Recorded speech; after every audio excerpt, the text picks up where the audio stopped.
You guys. Rex. Why are we all here? I thought I was... I merely wished to examine the shapes of your hearts. That voice.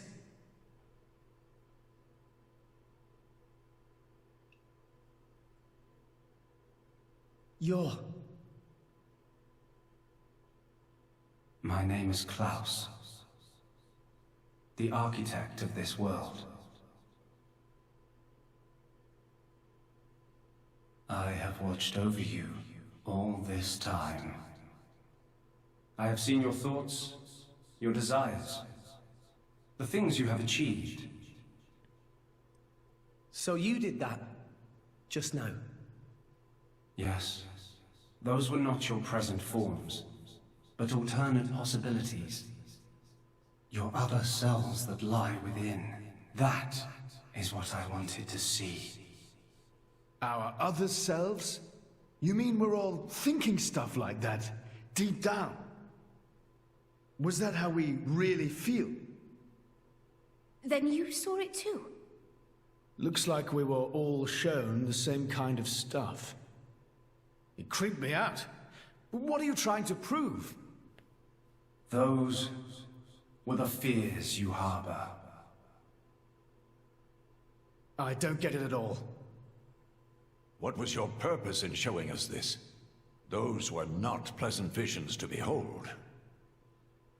My only purpose was to find out how mankind has changed and where it is headed. And were you disappointed? No. As you stand before me right now, that is who you are. That is enough. Architect, sir. I came here because I met Pyra. Is this really Elysium? Are you really? I will show you everything. Memories. Mine, and those of this planet. This world was once the stage of a struggle for survival that dwarfed this current predicament. The world was an unseemly place, though glimpses of beauty persisted. What should people live for? Who should they live for? They live for themselves, to harbor desires and struggle to realize them. That is the natural state of man. But I did not think that was good enough. I lost hope for mankind. I searched tirelessly for an outside solution. And one day, I found it. The conduit. Why it chose to appear before us, I do not know. However, its existence presented a new possibility. Possibility? Our world was not the only one. Endless universes coexist, side by side, yet all completely unaware of one another. The conduit was our link to these foreign worlds. And I opened that forbidden gateway, praying that it would change the world.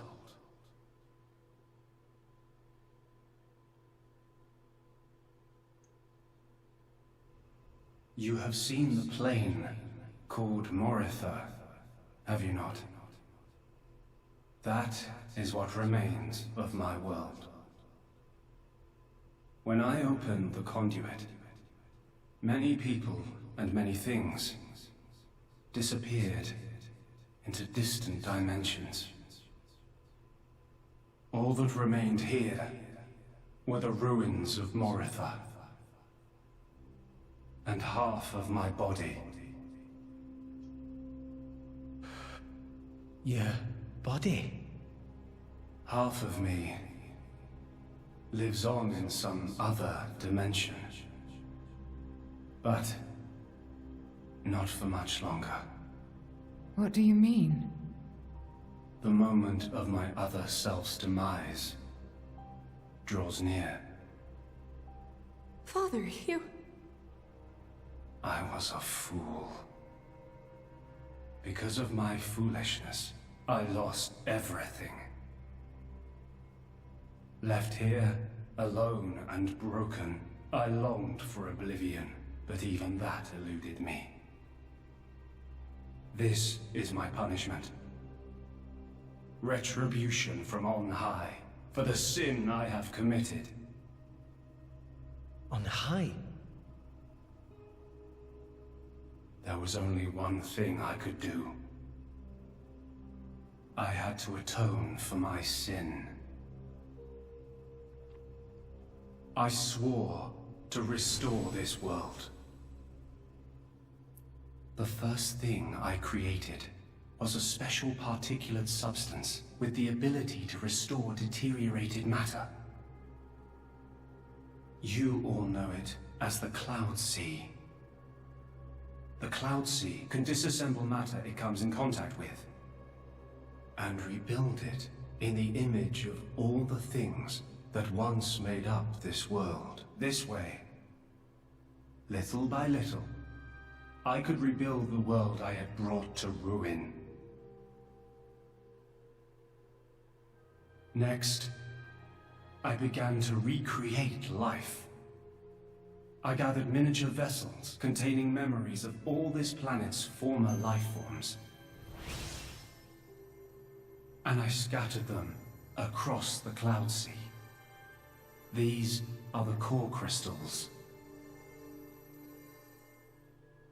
The crystals bonded with the Cloud Sea's particulate reconstructors and formed the nuclei of new life.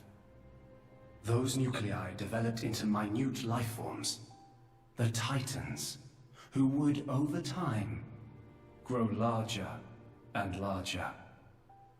Finally, the Titans gave birth to complex organisms based on the data in their core crystals.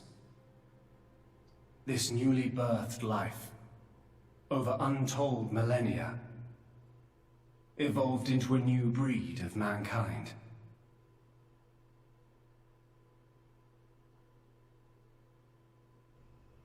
So that's how we came to live in this world. But I did not trust this world, born as it had been. What if it were to repeat our mistakes? What if someone like me appeared? To stave off these doubts, I implemented one final measure. And so the Blades were born. Ontos, Logos, and Pneuma. The three cores of the Trinity processor formed their cornerstone. However, Ontos triggered a space-time transition event and disappeared forever. I was left with the other two, Logos and Pneuma, entrusting them with managing the Blades. Malos and Pyra. Those are the names that you now know them under. So... I am... Pneuma. Managing? The core crystals at the heart of each blade are tasked with relaying all kinds of information to Logos and Pneuma about the selection pressures of the outside world and the biological status of their bonded human, but also the experiences and emotions they share. As the data continually accrues, new evolutionary code is sent back to the core crystals. And this code is used to create new, further evolved blades. These blades too become titans in time, and create new generations of life forms. This was the new circle of life I had created. A grand scheme. It boggles the mind a tad. So, we're all born from this endless cycle of life to replace the victims of the previous world. That's right. But there were also a handful of survivors. I believe you saw them when you were in Moritha. The unfortunate ones who clung to life.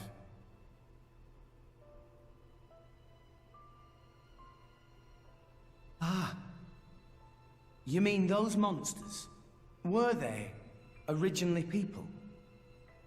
Core crystals were first conceived as a replacement for human brain cells. A product of mankind's age-old quest for immortality. And that's what became of them. How awful. But that technology became the starting point for the creation of blades and titans. So, in one sense, their sacrifice was not in vain. Though not all may see it as such. So tell us, in the end, did we develop as you had hoped? What do you think? I couldn't possibly. Well, those phantasms which you all experienced earlier, those are feelings that lurk in all of your hearts. As well as that man, Amaltheus.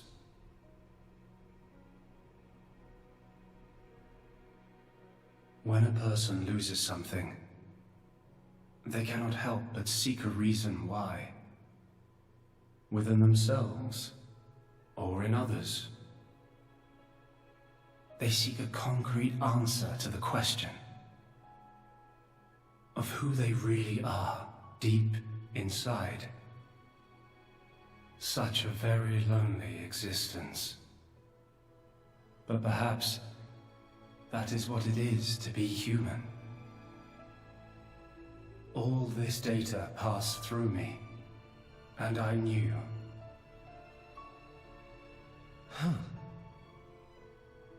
All of you. You were not in any way different from us before. That's why I did not intervene. 500 years ago, when the man finally arrived here, I did nothing when he took away Logos and Pneuma. I stood and watched as Logos, instantiated into blade form, set out to purge the world. You don't make sense. Didn't you go to all that trouble to rebuild it? Then why would you... It is fate. Fate? It is fated to happen. It cannot but happen. My atonement was doomed from the start. That can't be. I had made my peace with it. Once more, I longed for nothing more than to disappear. However, something has now changed. And that is you, Rex. You and Pneuma. Me? And Pyra and Mithra? You reforged your bond in a way I had not thought possible. And the life you share.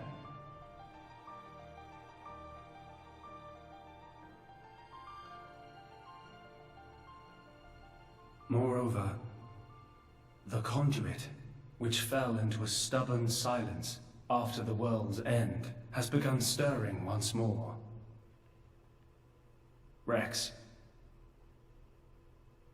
the power you and Numa exercise is the conduit's power. It comes leaking out of some far-flung dimension.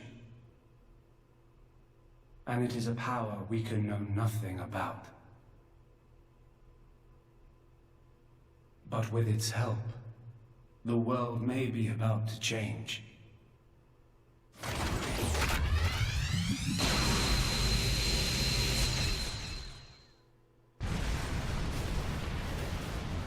What's all this shaking? It is Logos. Malos, trying to destroy this world and everything in it. What? Remember, at heart he is but an information processing unit, neither good nor evil. He is driven by a certain impulse. The despair that the man named Amalthus felt. I see. So it was right. What I felt back then, I mean. Rex. Rex, what is it you desire? What else? To stop Malos. And if you succeed? I'll punch him in his stupid face, and then... probably get a drink with him or something. That's the 6th rule of the Salvager's Code. First have a punch out, then drink to forget. Once you've forgotten, the friendship's all set. I'm not old enough to drink yet, though. I see. Numa. No, I should call you Pyra and Mithra. What is it? I want to apologize for having burdened you with all this. Don't worry. We're actually grateful. Thanks to you, Father, we got to meet Rex. And everyone else. Those are cherished memories.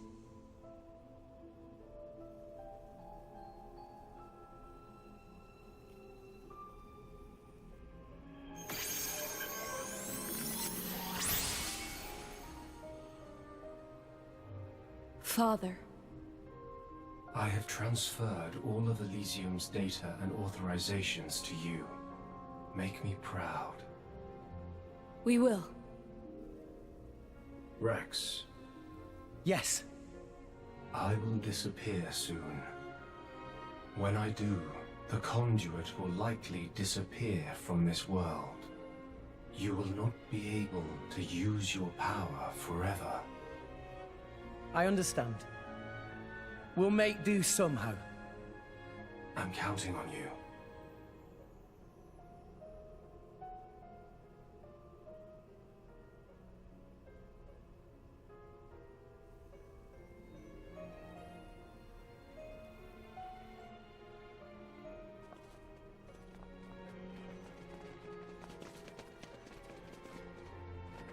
Klaus. Have you changed your mind about this world? Right now, I think I am glad I met you all. Got it. Then, our answers match. Thank you for giving us all life.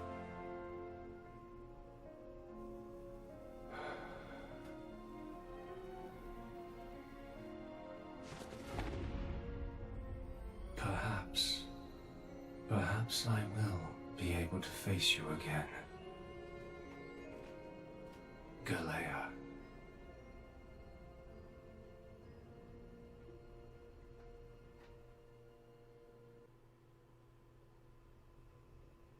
Pyra, where's Malos?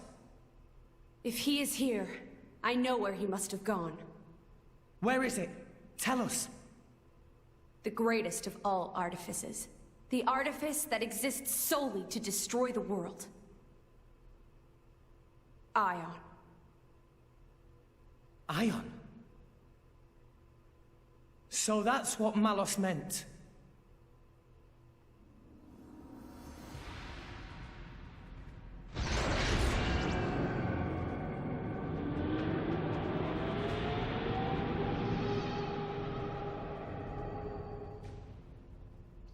then that's where we'll go. Party formation has changed. Okay, that was a lot to take in. Whew, okay, I'm gonna switch Tora out of the party, because again, I like my party setup. I'm probably gonna have to switch around blades and stuff, but for now, let's just figure out what's happening next. Alright, so we are at the landmark, the architect room. We can actually, oh my god, look at how cool this looks. Holy crap. I will disappear soon. When I do, the conduit will likely disappear from this world. You will not be able to use your power forever. I'm counting on you. Pyra, Mithra, and Rex. Okay guys, well I think we have one final battle ahead of us, and I believe I'm going to save it for the next episode. If you guys enjoyed this episode, remember to give the video a thumbs up and subscribe to the channel if you haven't already to stay updated, and I will see you guys next time for more Xenoblade Chronicles 2. See you later!